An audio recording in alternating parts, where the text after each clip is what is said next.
छत्रपती संभाजीनगर शहरात आज एक मोठी राजकीय घडामोड घडली आहे। राष्ट्रवादी काँग्रेस, शरद पवार गट आणि युवा सेना या दोनही संघटनांना जबर धक्का बसलाय। शेकडो युवक पदाधिकाऱ्यांनी आणि कार्यकर्त्यांनी आज भारतीय जनता पक्षात जाहीर प्रवेश केलाय।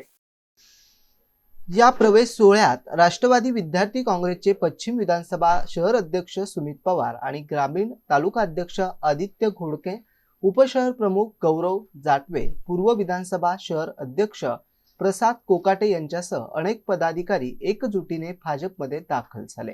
या भव्य कार्यक्रमाला महाराष्ट्र राज्याचे मंत्री अतुल सावे, माजी केंद्रीय अर्थमंत्री भागवत कराड, शहर जिल्हा अध्यक्ष किशोर शितोळे आणि भाजपा युवा मोर्चाचे अध्यक्ष राहुल तांडगे तसेच विद्यार्थी मोर्चाचे अध्यक्ष शंतनू शुक्ला आणि शिवराज शिंदे हे उपस्थित होते।